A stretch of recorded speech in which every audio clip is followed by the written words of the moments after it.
Homeschool Edition, our daily routine. Mommy Joe, daily life. Hi mga Mars! So ito nga yung daily routine namin. Pagkagising namin sa umaga, after ng agahan, maliligo na kami. Pagkatapos namin maligo ay mag-uumpisa na ngang mag-color yung aking anak. Bye, Daddy!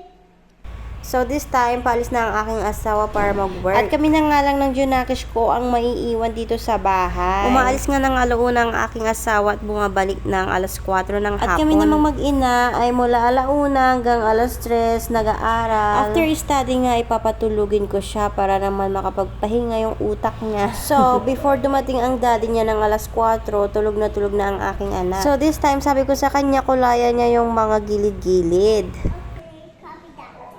Buti na lang talaga, bumili ako ng stamp ng pangbata. Para naman mas ganahan siyang mag-aral, diba? Gustong gusto niya kasi yung pag may natatapos siya, tapos lalagyan niya ng star, ganon.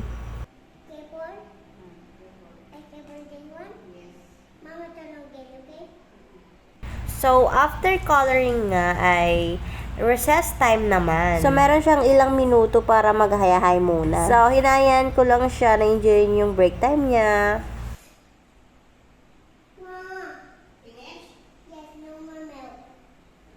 At this time nga, ay nakatapos na kami ng 1 oras at may 1 oras pa kaming natitira para mag-aral. Ayusin ko muna yung buhok ng aking anak kasi nga medyo nakakasagabal. At para lang naman sa mga hindi nakakaalam, lalaki po yung anak ko. Oo, lalaki siya. Oo nga, lalaki siya. So, this time, to be continue nga yung pag-aaral namin. So, ayun na nga. We are now writing lowercase e. And then after that, merong dalawang picture dyan na E for eggplant and E for eagle. Hindi ko siya tinuturuan ng alphabet name kasi nga, mas prioritize ko yung letter sound than the letter name. Here, they're going to add, okay? Add. Okay. Now, how many bird? One. Okay, write 1. Next, how many bird? One. Okay, write 1. Now, let's count. 1 plus 1 equals 2. So, write 2. Right. Left. Next, you count bird. 1, 2. Okay, write 2.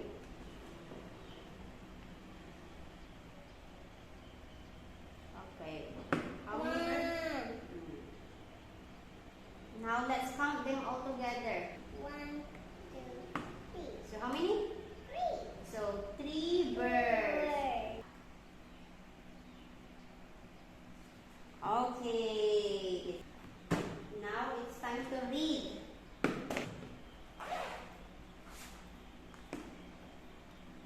Hi, you got up?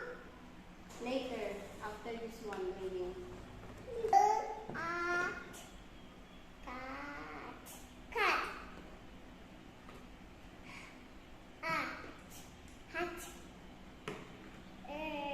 At. Rat. Okay. Next one. G. G. Got. Got. Up. Cat. Cat. Mom. Mom.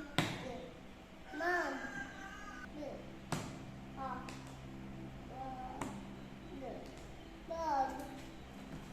Bug. Is. Sit. Wood. Eat.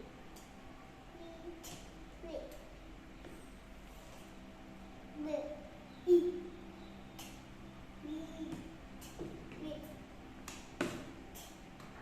Yeah. B. E. Be. Be. So, ayun na nga mga Mars. That is the reason why I don't teach my son the letter name. Kasi nga, ang tinuro ko sa kanya mga Mars is letter sound. Pag tinuro mo yung letter sound, at ituturo mo din yung letter name, maybe your child will be confused. Mas madali kasing matutong magbasa ang isang bata kung ang ituturo mo is letter sound. You know why? Because they can blend it easily.